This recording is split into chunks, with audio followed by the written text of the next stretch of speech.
Okey, Assalamualaikum. Jadi dalam video kali ini aku nak kongsikan apa ni? Dua cara nak free gear dalam dua keadaan. Dua cara nak free gear dalam dua keadaan. Okey, jadi cara yang pertamanya dalam keadaan enjin hidup. Dalam keadaan enjin hidup. Cara yang pertama dalam keadaan enjin hidup. So, bila masa kita nak free gear dalam keadaan enjin hidup ni? Okey, jadi sebagai contohnya, macam kita nak double parking lah kan. Kita bawa kereta, lepas tu kita nak parking belakang orang, mestilah kita nak free gear. Kalau tak free gear sekarang, tak pasal-pasal pecah pula cermin kan. Jangan buat pasal. Okey, so kalau kita nak free gear dalam keadaan enjin hidup, lepas kita parking tu, kita boleh tarik je tombol ni masuk ke gear N lah. Masuk ke gear N. Okey masuk ke gear N.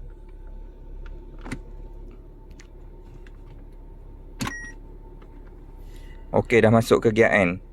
So bila dah masuk ke gear N tu, bolehlah kita padamkan enjin. Tapi kena ingat satu benda. Bila kita kita padam enjin dalam keadaan gear, tombol gear ni duduk dekat N, dia akan berbunyi buzzer. Okey, tak apa, aku dah parking dah dekat N. So aku akan padamkan enjin dululah.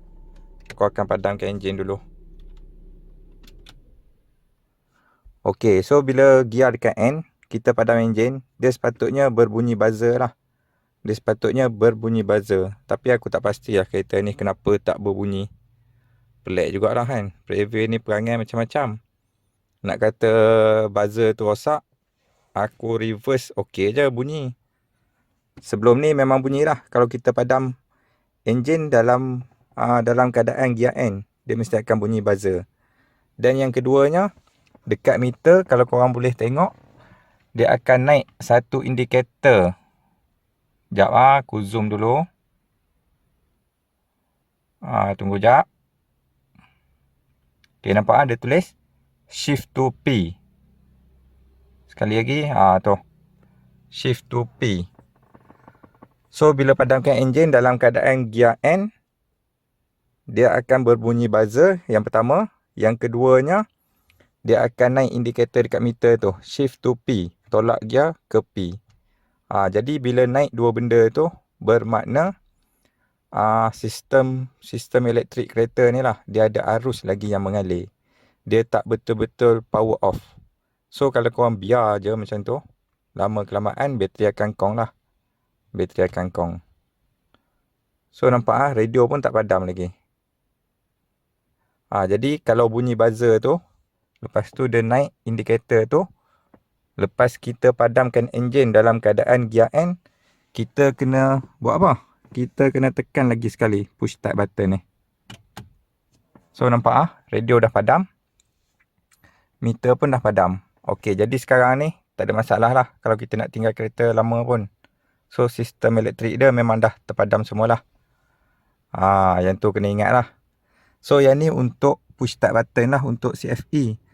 Kalau untuk eksekutif, aku tak pastilah. Sebab eksekutif dia pakai kunci. Yang tu aku tak pasti. Aku nak try pun tak ada kereta nak try.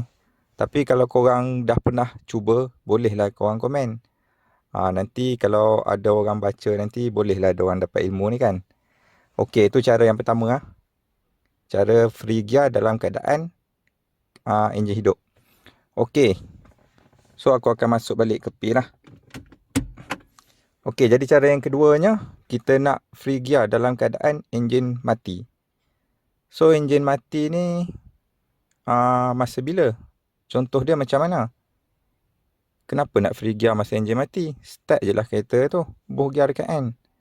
Okey, jadi masa enjin mati ni, sebagai contohnya, kereta kita breakdown dekat highway lah.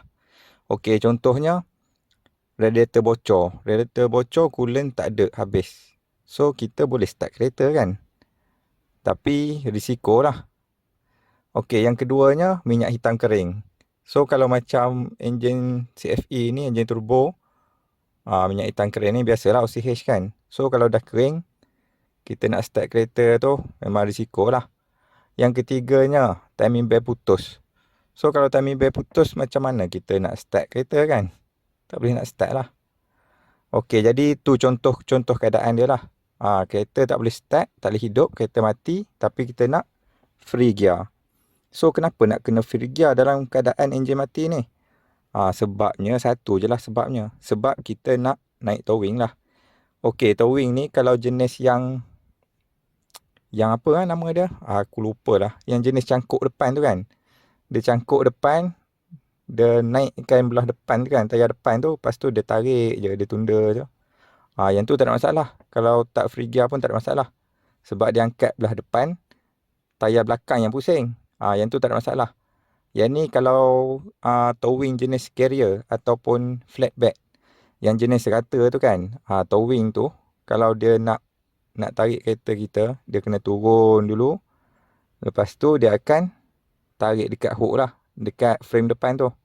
Baru dia boleh tarik naik atas towing. Sebagai contohnya macam video aku sebelum ni lah. Yang apa ni, OCH aku pecah tu kan. Yang tu lah contoh towing jenis carrier tu lah ataupun flatbed.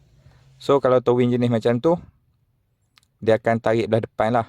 Jadi kalau korang tak free gear, macam mana tayar depan nak berpusing? Okey, jadi cara yang kedua ni, jom aku tunjukkan. So dekat sini ya.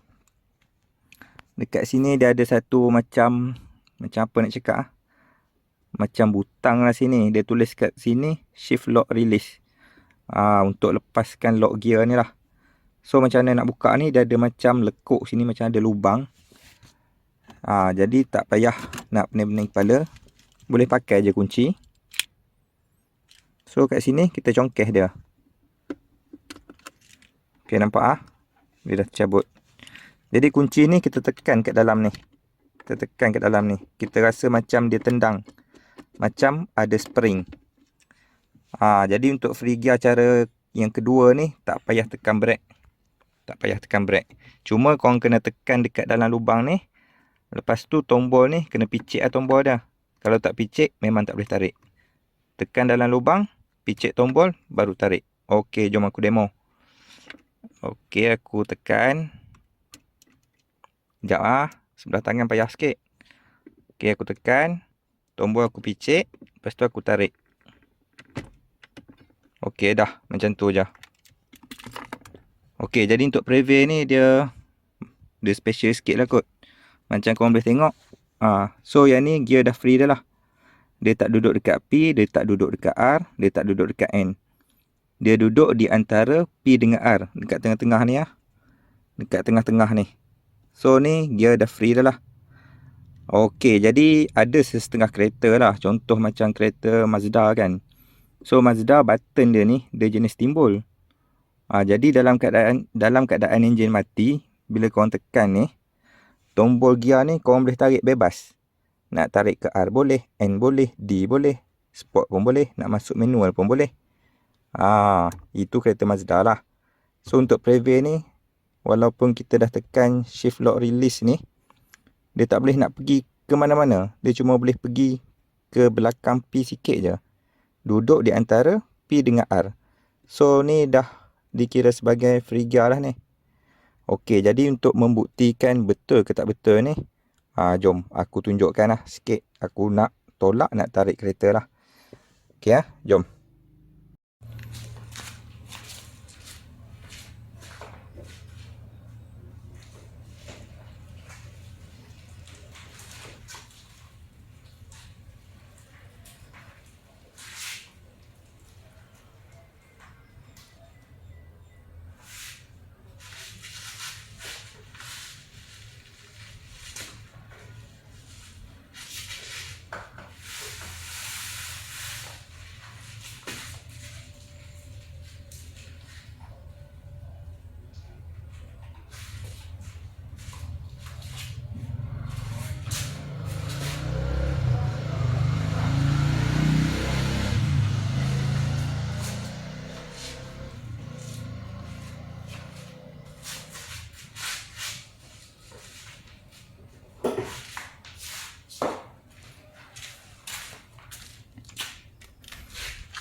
Okey, so boleh nampak kedudukan dia tak berubah macam tadi. So, inilah cara yang kedua tu. Kita boleh free gear dalam keadaan enjin mati. So, cara yang pertama tadi ramai dah yang tahu. Cuma cara yang kedua ni aku tak pastilah. Cara kedua ni mungkin ramai yang tak tahu kot. Sebab aku hari tu masa aku nak towing tu, dia nak free gear. Orang yang brother tu lah, brother towing. Dia pun pening. Nak start kereta tak boleh. Lepas tu aku cakap dia, tak apa bang, biar saya buat. Kereta ni dia special sikit. So cara ni mungkin ramai yang tak tahulah. Tapi tak apalah, aku kongsikan dengan korang lah, supaya korang boleh tahu kan. Manalah tahu kereta breakdown dekat highway ke apa kan. So dah tahu dah cara dia tu. Okey lah. Jadi aku rasa tu je lah sedikit perkongsian daripada aku. Okey. So masukkan pi balik ya. Okey, jadi aku rasa tu je lah perkongsian daripada aku. Jangan lupa subscribe lah. Lagi berapa ratus lagi nak cukup 1000 tu. Okey. Assalamualaikum. Terima kasih.